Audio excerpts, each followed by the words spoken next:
¿Cómo les va? Muy buenos días. Exactamente la hora 11 en la República Argentina. Estamos empezando Orden del Día. Estamos con Daniela Romero, estamos con Constanza Viñas, con dos temas muy importantes. Uno tiene que ver con algo que la verdad ella lo hizo por nosotros y que significa explicar de qué se trata la ley hojarasca con ejemplos muy puntuales. De eso se va a ocupar enseguida Daniela Romero.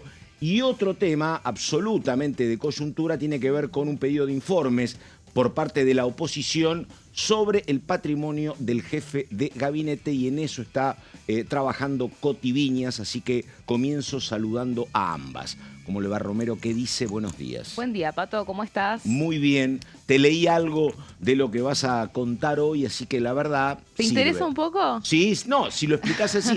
Si no, era como muy trabajoso meterse en la ley hojarasca, Sí, ¿no? Pero yo creo que puede los ser ejemplos curioso. sirven, Puede claro. ser curioso, puede ser, no sé si divertido es la Sí. palabra, pero sí llama la atención. Esto no es un tema nuevo, la ley hojarascas es Sí. el primer intento fue hace como más de un año atrás. Básicamente es producto de un trabajo exhaustivo del Ministerio de Desregulación que dirige Federico Sturzenegger, de cómo detectar qué leyes perdieron sentido y siguen vigentes, de hecho no se aplican. No es que es un proyecto de ley que te vaya a cambiar la vida en lo cotidiano, pero sí de alguna forma limpia el marco jurídico con cosas que quedaron viejas. Por ejemplo, incluso la autorización de la televisión a color, que tiene que ver con la época del Mundial de Fútbol, que se autorizó, sigue vigente. Bueno, así encontramos un montón de leyes que siguen vigentes y me parecería que estaría bueno repasar algunas. Hay mucho de ordenanza municipal en la capital federal y en ciudades más chicas. Por ejemplo, eso de prohibido salivar en el piso era como muy común, prohibido. Y había en muchas ciudades chicas carteles cuando vos entrabas a lo que era la pulpería o el boliche que te decía prohibido aparcar el carro en la puerta del establecimiento. Dejar el caballo afuera. Exactamente. Claro, más o menos. Le aclaro al señor director que esto obviamente lo he leído. Yo no me he encontrado con ninguno de estos carteles, por supuesto. Así que nada, aclaración hecha. Bueno, ahí estamos. Constanza Viñas. Uno es el tema Adorni y lo otro, te pregunto hasta dónde sabés. El tema que tiene que ver con glaciares. ¿Viene para el 6, para el 7, para el 8? ¿Cómo lo ves eso, Viñas? La sesión, la idea es que sea el 8 de abril, o sea, la semana que viene. Ahora, previo a ello, obviamente que se necesita firmar el dictamen. Así que la intención del gobierno es que el 7 haya una nueva reunión de comisiones, un nuevo plenario, que haya invitados también nuevamente, funcionarios y gobernadores, y ese mismo día buscar dictamen para poder sesionar al día siguiente. Ya sabemos que en la Cámara de Diputados se puede sesionar al día siguiente, a diferencia del Senado. Así que ese es el plan que tiene La Libertad Avanza. Todavía sin confirmación oficial, al menos hasta donde yo me había fijado en la agenda online, pero bueno. Y te pregunto lo otro, lo de Adorni es pedido de informes, vi que participaban 3 o 4 diputados, hasta ahí, o puede haber alguna otra novedad, hasta ahí, ¿no? Sí, a ver, se suma quizás a otros proyectos que también presentó la oposición hace días atrás, pero este es uno de los últimos presentados en los últimos días, por, como decías vos, 3 diputados de la oposición. Se piden informes y se hacen preguntas muy concretas respecto al patrimonio del jefe de Gabinete de Ministros. Ahí estamos. Esto es Orden del Día. Vamos con los títulos y empezamos. Dale.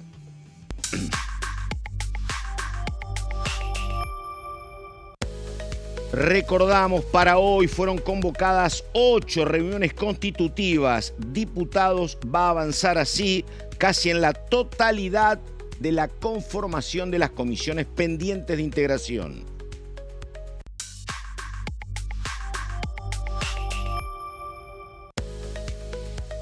Asociación entre el Mercosur y la Unión Europea. Diputados profundiza el diálogo con el Parlamento Europeo en el marco de lo que significa el acuerdo.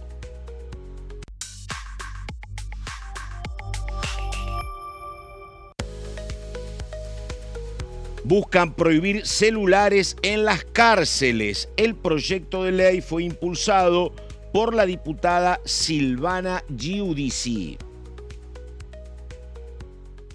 Bueno, 11 de la mañana, 4 minutos. Escucho historias de palomas mensajeras, historias que tienen que ver con la vida cotidiana. Por favor, sí, señorita. Tengo muchas ganas de ir a lo de las palomas mensajeras porque hubo reclamos de los palomeros.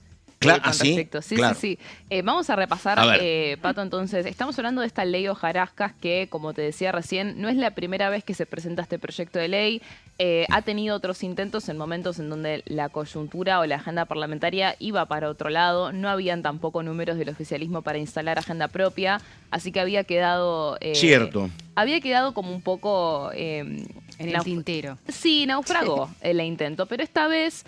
es uno de los proyectos que va a priorizar la Cámara de Diputados cuando se termine el tratamiento de la ley de glaciares. Es decir, a partir del 8 de abril en adelante se puede empezar a prever cómo va a ser el cronograma para todos estos paquetes de leyes que está enviando el gobierno.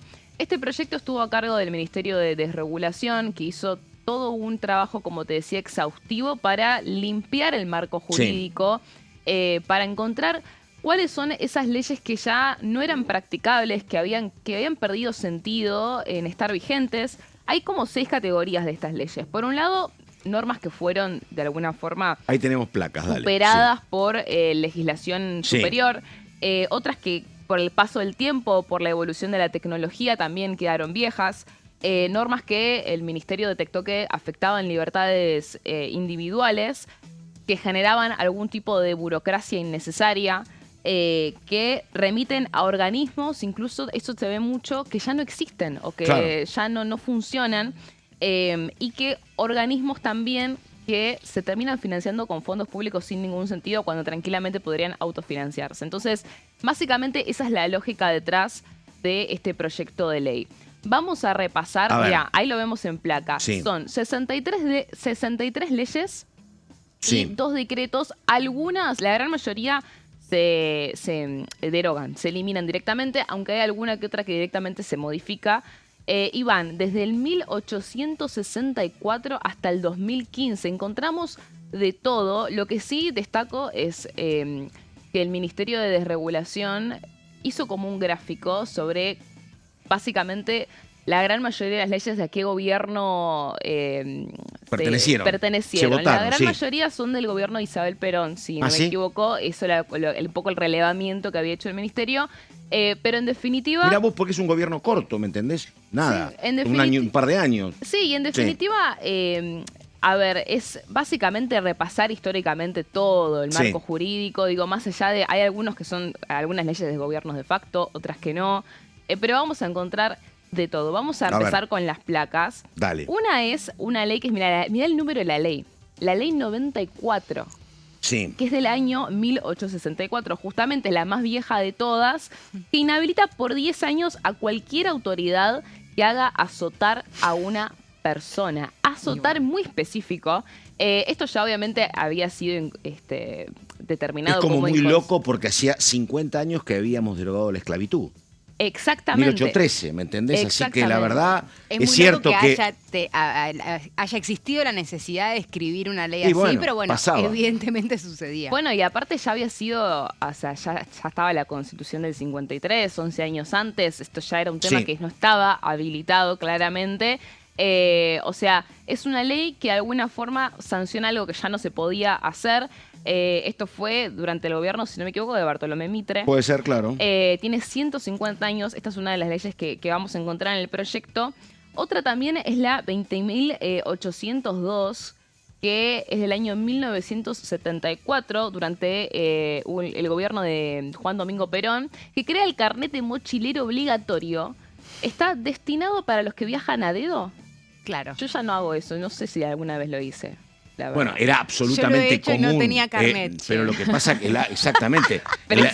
en la década del 70, en la década del 70 era absolutamente común, efectivamente. Claro. No sé qué te validaría el carnet, digo, te llevarían con más comodidad, no sé. A ver, te daba algún tipo de beneficio, por ejemplo, en preferencia de acampe.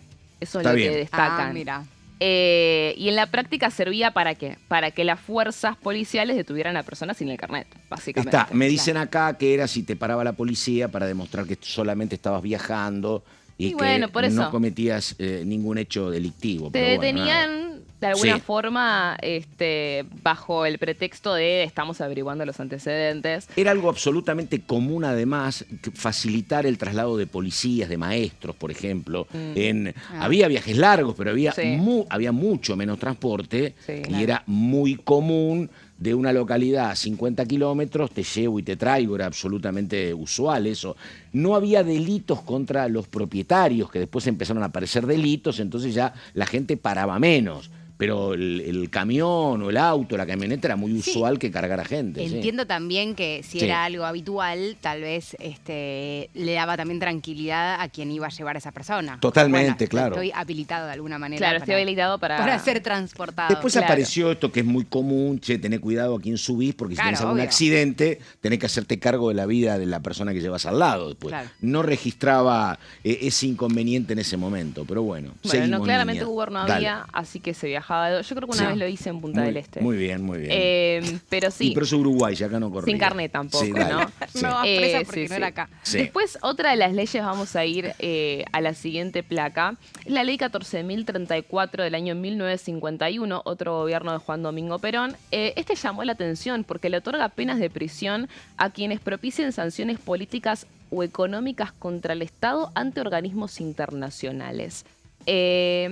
Esto que fue durante la primera presidencia de Perón, lo que dicen desde el Ministerio de Desregulación es que básicamente era una ley tan ambigua sobre qué es lo que representaba, que básicamente vos podías denunciar cualquier tipo de violación a un derecho humano contra un organismo, ante un organismo internacional, y eso ya podía contarse como un delito, ¿no? Esta es otra de las leyes que se prevén en este proyecto de ley. Era el momento en el que empezaban por parte del ejército, por parte del general Menéndez, básicamente 51-52, estaba terminando el primer gobierno de Perón, empezaban los intentos de golpe de Estado, que terminan en el 55, pero empiezan ahora, y me parece que esto era algún tipo de respuesta ante gestiones ante organismos internacionales. Sí, me claramente. imagino, pero eso es lo que dice exactamente Sturzenegger. Ahí está. Después, por otro lado, la ley 22.963 del año 1983 obliga a pedir autorización al Instituto Geográfico Nacional para usar cualquier mapa para cualquier fin. Esto porque me acuerdo, se armó un lío bárbaro con algún mapa que no incluía Malvinas. Y veníamos con el recuerdo de Malvinas que tenía un año. Claro, el tema es entonces, que acá, a partir de ahí, acá se termina, se termina perjudicando cualquier comercial. O sea, vos, el ejemplo que te dan es vos tenés, no sé, un vino, y en el vino vos querés poner el mapa. Bueno, eso no lo podés hacer si no tenés una autorización. Es un trámite, estos trámites burocráticos que de alguna forma limitan el ejercicio de libertad individual. Obviamente, aparte hoy claramente no hace falta pedir autorización para utilizar ningún tipo de mapa. Entonces también... Perdóname, no sabían en el 83 que iba a aparecer la inteligencia artificial. Bueno, no. Pero claro. Ni Google Maps, Diana, ni Google Maps. O sea, claro, vamos antes de la inteligencia artificial. Sí. Claramente no. Sí, claro. Pero bueno, algo que o sea, en la práctica uno esta ley no le afecta, ¿no? Bueno. Porque no tenés que pedir autorización para poder acceder a la ubicación en la que estás. Pero lo que te digo es esto, genera un trámite burocrático que de alguna forma es molesto, ¿no? Para alguien que tiene un comercio y necesita en la etiqueta poner un mapa. Bueno, hoy por hoy tiene que todavía pedir una autorización. Bueno, a ver, y llegamos a las pobres palomitas. Ah, sí, vamos a ir con las palomas. Esta es la ley, vamos a la otra placa. La ley 27.171 es del año 2015. Mirá vos. Reciente la ley, que obliga a la Federación Colombófila de Argentina a llevar un registro de las palomas mensajeras apta para la defensa nacional. ¿De qué estamos hablando? ¿Son palomas mensajeras que te mandan mensajes como son mensajes de WhatsApp, mensajes de texto? Claramente no. Esto es un deporte. O sea, es un deporte que se practica y de hecho...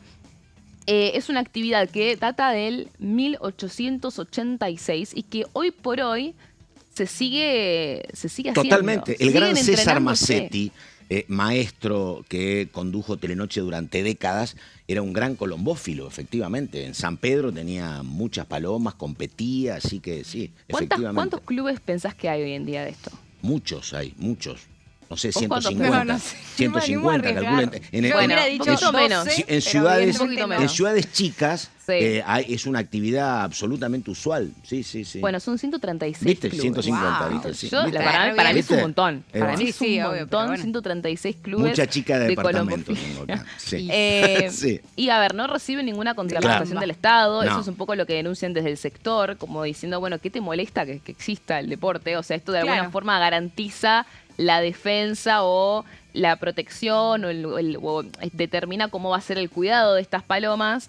O sea, como que hace foco en la protección de la cría más que otra cosa, y que por eso dicen que es una ley que podría llegar a ser perjudicial para este sector, que yo, podría haber quejas. no sabía. Ahora, hablando, digo, en serio, el sector podría manifestarse en contra de este punto por específico. Supuesto. De es más, te digo, no sé, me está diciendo un señor productor que es experto en estos temas, que hoy, 2026, se siguen usando palomas mensajeras para la transmisión de determinado tipo de comunicación, porque son las que mejor evitan el control de los drones, por ejemplo. Claro, eso te iba a decir, para comunicaciones, imagino, bastante secretas. Exactamente, bueno, por eso me estás contando ahora, ¿no? Para que nadie te pueda cruzar el Telegram o el WhatsApp. No puede ser. Yo sigo hablando por teléfono.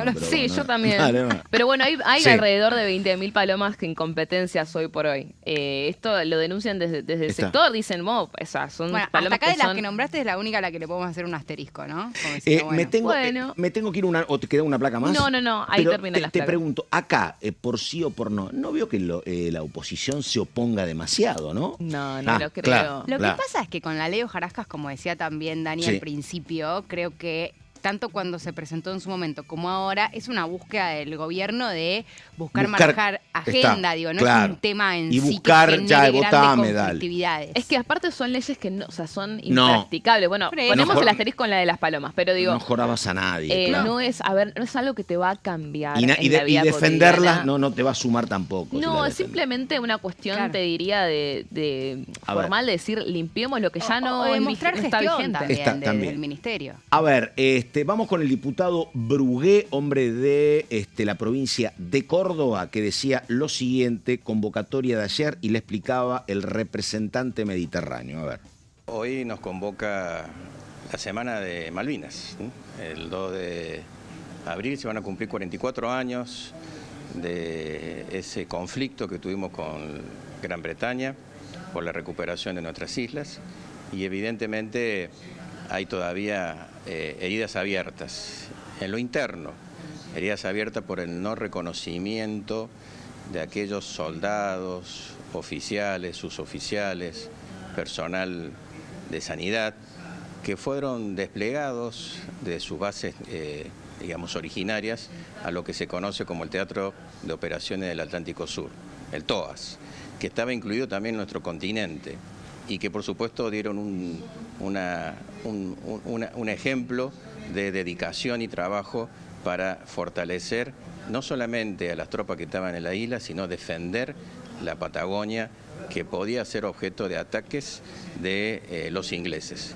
Estamos demostrando, con la presencia de muchos investigadores, de libros que se han escrito, que efectivamente en el continente también hubo contienda. Por eso el título de este evento que organiza la Asociación TOAS, de la cual participa también Gloria del Ocho, que es una asociación cordobesa, es la que no todo pasó en Malvinas, sino que efectivamente en nuestro continente, en el sur, hubo también actividad bélica. De hecho, se ha invitado a un excombatiente inglés, que está como hecho inédito en la República Argentina, se le está dando la voz para que él pueda contar su experiencia como soldado inglés, como oficial inglés, en haber participado en actividades bélicas en el continente. Esto para cerrar una herida. Falta el reconocimiento de muchos argentinos que estuvieron allí y que por diferentes situaciones, por malas interpretaciones, por mezquindades políticas o quizás por condicionamiento de algunas potencias extranjeras, no han sido reconocidos como tal. Así que frente a esa situación, nosotros estamos visibilizando. Yo he sido autor y soy autor de sendos proyectos de ley que le otorgan el reconocimiento como veterano de guerra a todos estos oficiales, suboficiales, soldados y personal de sanidad que no tienen ese reconocimiento. Muchos de ellos ya han fallecido. estamos hablando de hace 44 años que sucedió esto, y que bueno, que esperemos que los diputados y senadores de la Nación avancen con este tratamiento. Yo en el año 2018, cuando fue mi primer periodo como diputado, lo presenté, y ahora en el 2025, el año pasado, lo hemos vuelto a presentar, y bueno, y hacemos voto para que una vez por todas las heridas de Malvinas se cierren definitivamente. Muy bien, el diputado Brugue. Y ahora, hasta la pausa, Coti Viñas y lo más importante de este pedido de informes sobre el jefe de gabinete. Viñas, a ver.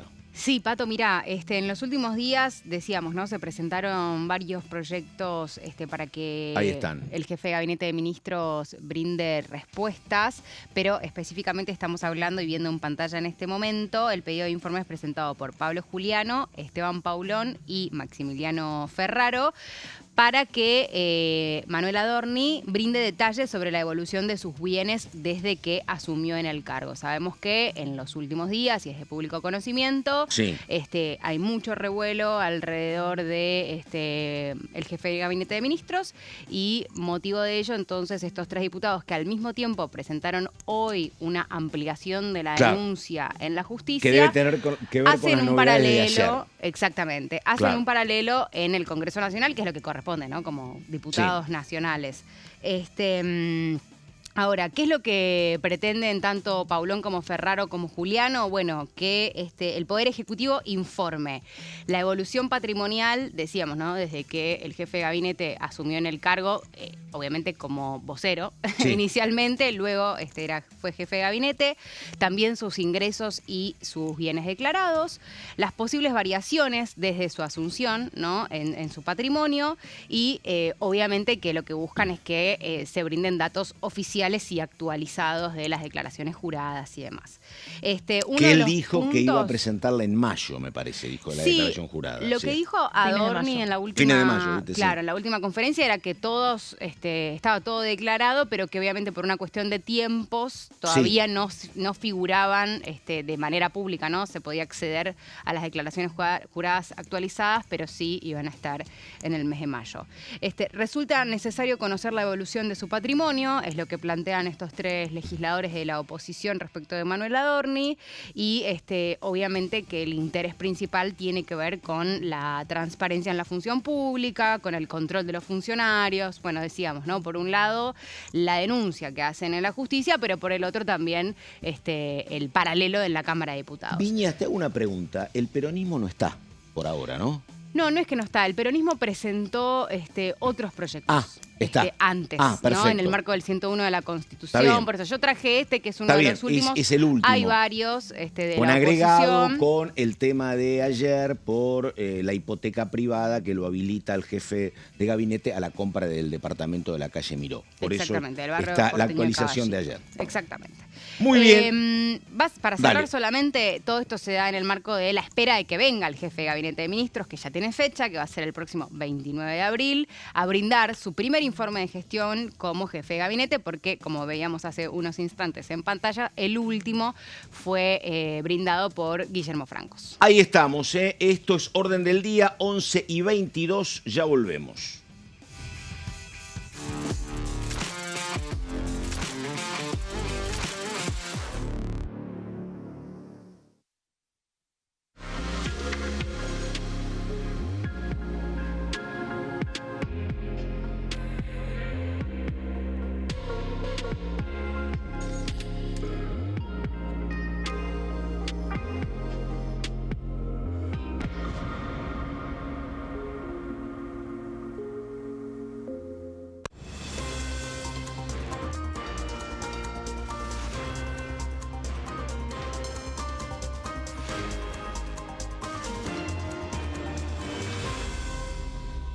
Consenso, de lunes a viernes, 12 horas. Leyes en un minuto. Régimen penal juvenil. El 12 de febrero, la Cámara de Diputados aprobó el nuevo régimen penal juvenil con 149 votos a favor, 100 en contra y 0 abstenciones. A partir de esta ley, se baja de 16 a 14 años la edad en que las personas pueden ser juzgadas penalmente. Para delitos graves, como homicidios, robos violentos o secuestros, habrá prisión efectiva en espacios específicos, siempre separados de los adultos. En cuanto a las penas, tendrán un máximo de 15 años.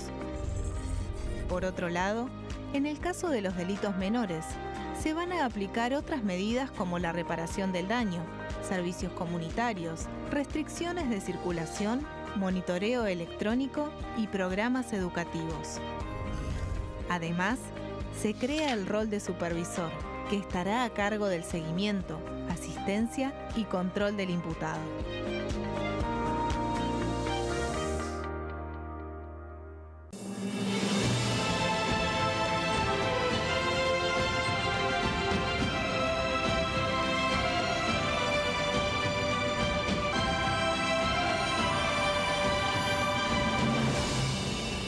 La bancada, de lunes a viernes, 13 horas. El sarampión es una enfermedad viral altamente contagiosa. Que no juegue con tu hijo. Puede poner en riesgo especialmente a menores de 5 años no vacunados.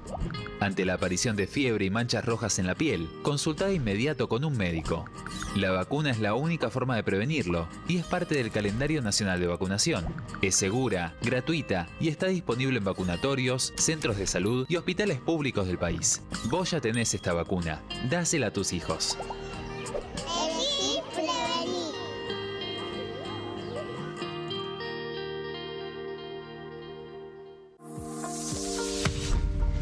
¿Qué función cumple el Congreso? El Congreso ejerce su función legislativa a partir de la deliberación y sanción de leyes que busquen el bien común de todos los habitantes. Durante 2024 se sancionaron 44 normas de enorme trascendencia, como la Ley Bases y Puntos de Partida para la Libertad de los Argentinos, la Ley de Medidas Fiscales Paliativas y Relevantes y la Boleta Única de Papel.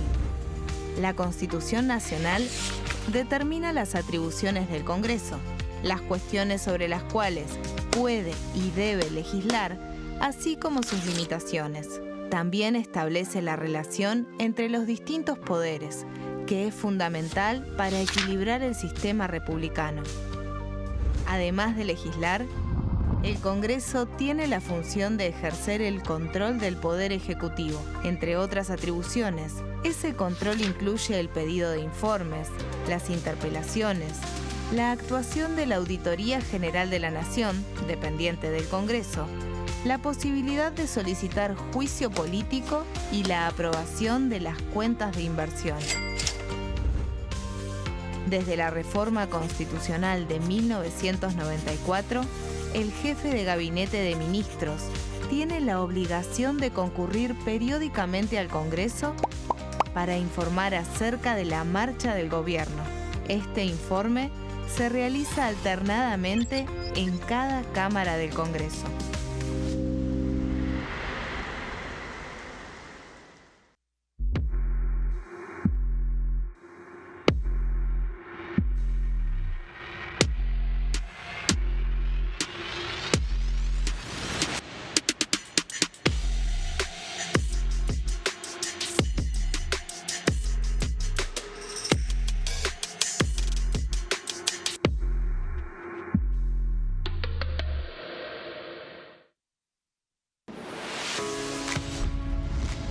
¿Cómo funciona el Congreso?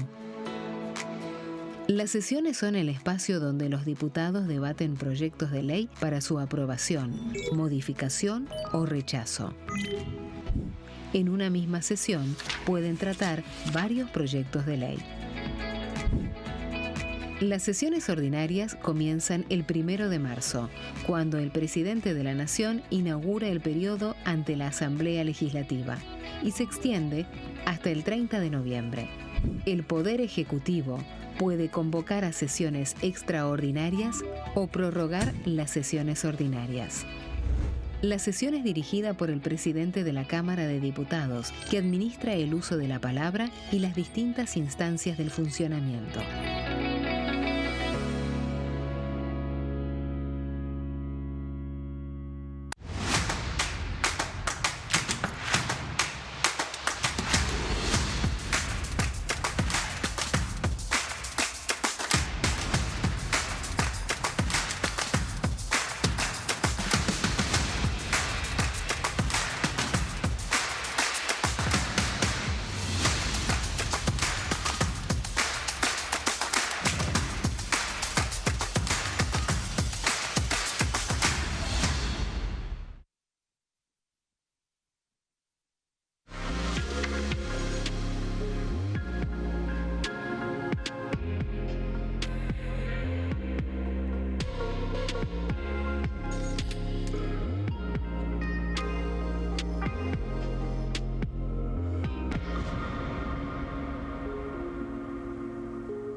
Muy bien, exactamente la hora 11 de la mañana con 30 minutos. Ya estuvimos hablando de lo que viene en materia de ley hojarasca, en materia de lo que va a pasar con el objetivo fundamental del oficialismo hoy, que es ley de glaciares, la posibilidad de emitir dictamen entre el 5 y el 6 y tratamiento el 8. Hablamos de lo que hay en torno al pedido de informes por el tema Adorni. Y vamos a ir, si el director no dispone lo contrario, a imágenes que tienen que ver con esto, que es el acuerdo entre el Mercado Común Europeo y el Mercosur. Tenemos imágenes, en todo caso, vamos a esto, donde una delegación del Parlamento Europeo visitó diputados, recordamos, en el marco de esto que fue una larguísima historia que finalmente ahora se termina convalidando y que es un tema absolutamente importante en lo económico porque abre para el Mercosur la puerta nada más y nada menos que un mercado de 500 millones de habitantes y con la posibilidad que tenemos de exportar.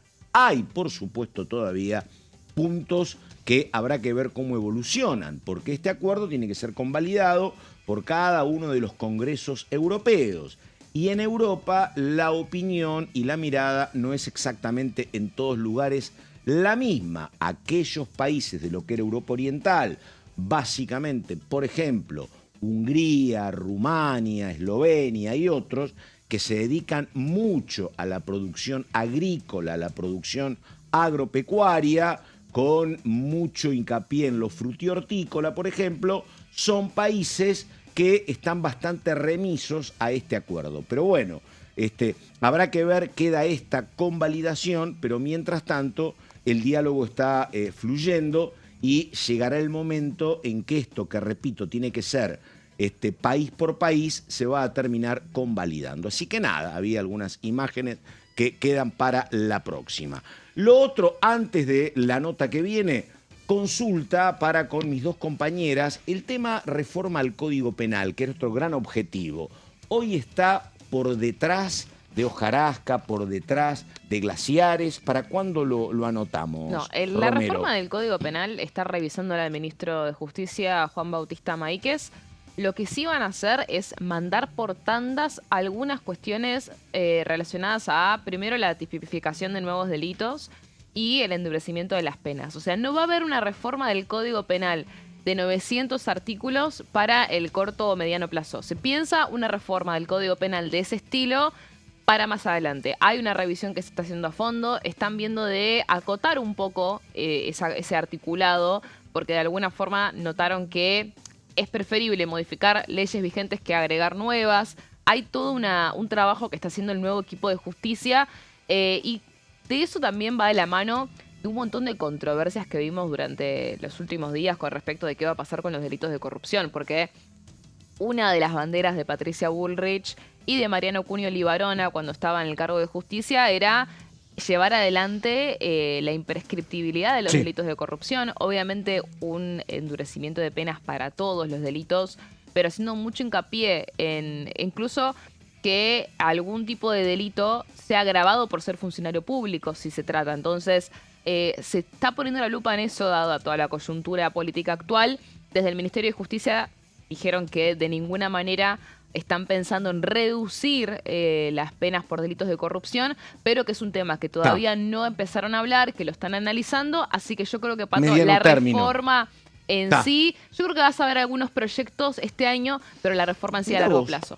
Papá. Sí, algunos proyectos en tandas. Sí, pero lo que pasa que es un título porque uno creía a lo mejor que iba a ser como una gran cuestión para ahora, para abril y mayo, o había entendido mal yo. Lo dijo Juan Bautista Maíquez en un posteo la semana pasada, creo, después de una reunión con el presidente. Van a mandar algunos proyectos por tandas. La reforma en sí se está trabajando para más adelante. Ahí estamos. Bueno, cuando ustedes dispongan, nos dan el ok. Estamos con la presencia de un diputado de Unión por la Patria, hombre del peronismo de la provincia de San Juan, el diputado Chica. Diputado, ¿cómo le va? ¿Qué dice? Muy buenos días. Muy buenos días, Carlos, Daniela. Bueno. Muchas gracias a todo el estudio. A ver, diputado sanjuanino, ¿asumió cuándo, Chica? ¿Ahora? Ahora llevo 2 años en el cargo. Y generalmente, mira, yo hace algún tiempito que estoy acá en el Congreso y qué sé yo, a veces tu lugar lo ocupaban nombres que tenían como una historia en el deporte. Creo que, por ejemplo, Antonio Ubaldo Ratín, un histórico 5 de Boca y de la selección, fue titular de la Comisión de Deportes y pasaron otros. En el caso tuyo, ¿qué pasó? ¿Tenías alguna vinculación con el deporte o esto es aleatorio que te toque estar acá? No, principalmente, en principio es la historia, ¿no? He tenido la posibilidad de jugar en una de las instituciones más importantes del país, todas mis inferiores, ¿viste? Ahí en River Plate. La historia reciente, he sido secretario de deporte en la gestión de Uñac. Y posterior es lo que me lleva a mí a tener la oportunidad de conducir, pero aparte soy presidente de la Unión Ciclística de la República Argentina. Bueno, San Juan es como la capital del ciclismo, ¿no? La capital del ciclismo. La verdad que tenemos una historia muy rica los sanjuaninos con respecto al ciclismo. Tengo una duda, ¿el Gran Contreras era sanjuanino o mendocino? Mendocino. ¿Viste? Nuestro técnico de la selección argentina. Y otra cosa fundamental que tienen es el hockey sobre patines, que son exclusivos ahí. Hockey sobre patines. ¿Viste? Hoy se está haciendo un campeonato en Suiza. Son los 2 deportes que nos representan a los sanjuaninos y especialmente que tenemos el último campeón olímpico que es de nuestra familia, el ciclismo, Maligno Torres. Así que, bueno, sí, claro, exactamente. Estamos orgullosos. Pero radicado en Córdoba, ¿no? Radicado en Córdoba. ¿Viste? Radicado en Córdoba. Ahí está. 2 temas que les encantan a ustedes, chicas, ¿no? A mí sobre todo no sabe. ¿No lo conoces al Maligno? Es un personaje. No, sí. Claro, ¿viste? Claro. A él sí. Mirá la cara. Bueno, ella no sé. No es lo mío el deporte. No. Pero igual obviamente es muy interesante. Y te pregunto, ¿cómo el gobierno, porque a ver, digo, el peronismo tiene una mirada absolutamente social, inclusiva con el deporte, siempre el peronismo se asoció mucho al deporte. Digo, ahora el gobierno lo mira más de lejos. ¿Cómo ves tu trabajo en la Comisión de Deportes? ¿Te podrán escuchar? ¿Hay distancia? ¿Cómo lo ves a eso? Principalmente el año pasado nosotros con un proyecto de distintos diputados de nuestro bloque generamos la oportunidad y también del bloque del PRO, también lo tengo que decir junto a Baldassi, la restitución del 1% del Ente Nacional del Alto Rendimiento. Hoy lamentablemente... No, claro, temazo ese. Temazo que tuvimos dictamen, más de 75 firmas, pero posterior se dieron las elecciones de octubre y luego no pudo llevarse al recinto, ¿no? Escuchamos... Eso se logró cuando el ex canciller Huerten era justamente el titular del Comité Olímpico Internacional y eso le cambió la cara al deporte, efectivamente. Pero después se derogó con Macri, me parece. Con Macri, 2017, el artículo 75, que era la fuente de financiamiento. El 1% de lo que pagamos de telefonía celular iba dirigido al alto rendimiento. Iba dirigido al alto rendimiento. El impuesto se sigue cobrando, pero va a las arcas nacionales y de ahí se determina un presupuesto. Y ese presupuesto, quiero poner en comparación, Chile tiene más de 120 millones de dólares en presupuesto para el deporte, Brasil 800 millones y Argentina ha quedado relegada en los países que menos presupuesto tiene para el deporte, lo que significa el deporte, ¿no? El acompañamiento a nuestros deportistas. Pero específicamente, bueno, tenemos una larga historia. Desde los Juegos Evitas, cómo se conformaron con ese Pero médico. antes vos tenías ganadores de medallas olímpicas en la década del 20, en la década del 40, antes del peronismo incluso, ¿no? Efectivamente, sí. Siempre nuestros embajadores. Siempre nuestros embajadores muy importantes. Bueno, lo que impacta tener un embajador, hoy vemos lo que significa Messi, lo que ha significado Maradona para nosotros en ámbitos de representatividad de nuestra bandera en el mundo. Somos muy futboleros, pero somos muy deportistas los argentinos. Ya ¿no? te dejo, Coti, pero perdóname, ¿qué edad tenés vos? 45. 45, no, estoy pensando... hoy veía que Jonathan Maidana tiene 40. ¿Vos ¿con qué generación jugabas en River vos? En River, bueno, muchos. José San, de Micheli, Pepe San. San, grandes amigos como Guillermo Pereira, Franco Constanzo, Guille Pereira jugó en España, en el Mallorca. De los que llegaron, ¿no? Mira, Después ¿y vos estamos llegaste hasta tercera? Reserva, sí. Reserva. Es muy complicado, ¿no? Claro, si estás en el primer contrato, zafás. Bueno, ¿y qué era? No fue mi caso, ¿no? Eras un volante, ¿qué eras? Al principio de creación, después, bueno, ¿viste? fui yendo un poquito más para atrás. No, pero River es, la verdad te digo, ingresar a River ya es un enorme mérito. Tuve 7 años en esa institución. ¿Ah, sí? ¿Estudiaste ahí también o no? Terminé mi secundaria en el Instituto River Plate. Ah, mira vos. Jorge, te quería preguntar respecto de justamente el dictamen que comentabas el año pasado, justo previo antes de las elecciones. ¿Fue un dictamen que se consiguió con consenso? O sea, ¿hay expectativa de poder llevar esto al recinto? Por supuesto, creo que en los disensos hay que encontrar los consensos. Me parece que el deporte es tan importante, sobre todo en lo que se está viendo en la sociedad, lo que ofrece para los jóvenes. Y no estamos haciendo mucho, digo, en términos de programas con respecto a los flagelos, y hablo del consumo problemático, hablo del intento de suicidio juvenil, hablo de la ludopatía, que son los flagelos que hoy más impactan a nuestros jóvenes. Y me parece a mí que vamos a tener una linda comisión para debatir, porque también en ese dictamen, no tan solo la restitución del 1%, sino se creaba ECOFAR, que era también un ente que coordinaba los recursos que iban a las provincias, ¿no? En coparticipación llegaban también recursos a todas las provincias. Realmente un proyecto que seguramente vamos a tener que darle una vuelta roja, pero que es muy importante en el ámbito del federalismo, ¿no? No tan solo la creación y los recursos que va a tener el alto rendimiento, sino la posibilidad que todos los argentinos y chicos y chicas de nuestro país tengan las mismas oportunidades. Igual, perdón, ese dictamen hay que buscarlo otra vez porque se venció, digamos, ¿o no? Literal, sí, hay que volverlo a presentar, lo vamos a volver a presentar, pero creo que nos tenemos que dar también la posibilidad de escuchar, ¿no? De escuchar a los dirigentes, de escuchar a nuestros principales actores y actrices, que son las deportistas de nuestro país, no tan solo los que ya se han realizado, ¿no? Los que han tenido su historia, sino los que necesitan oportunidades ahora. Pero también tenemos unos serios problemas con nuestros entrenadores también, que son muy formados, son muy apetecibles en todo el mundo y que lamentablemente no les estamos dando la respuesta, ¿no? Y trae aparejado esto el financiamiento que necesita el deporte de la República Argentina. Diputado, yo le voy a sacar un poco del foco del deporte. Yo quería preguntar por Glaciares, pero dale. Bueno, vamos a ir por ahí. A ver, dale. En el Senado Uñac votó a favor de la ley de glaciares. Estábamos el otro día un poco expectantes tratando de prever cómo va a ser esa votación. Sabemos que la semana que viene se planea una sesión. Queríamos saber, como diputado, como representante de la provincia de San Juan, si va a estar a favor o en contra de este proyecto de ley. Primero hay que ser prudente porque se están haciendo las audiencias y está dictaminándose en el corto plazo, pero tenemos nosotros una rica historia con la minería en la provincia de San Juan, con una licencia social muy importante. Totalmente. Siempre cuidando el medio ambiente. A nosotros nos ha generado la minería la posibilidad de evolucionar como provincia, porque solamente nos dedicábamos a una sola mirada, a un desarrollo económico que era la vid, que tanto nos representa a los sanjuaninos. Siempre nosotros decimos que la minería sí, pero siempre cuidando el medio ambiente. Entonces, seguramente que se darán los debates en estas últimas horas para la semana que viene poder tratar la licencia social que ha tenido o que tiene San Juan y que los sanjuaninos acompañan, es porque es una minería responsable.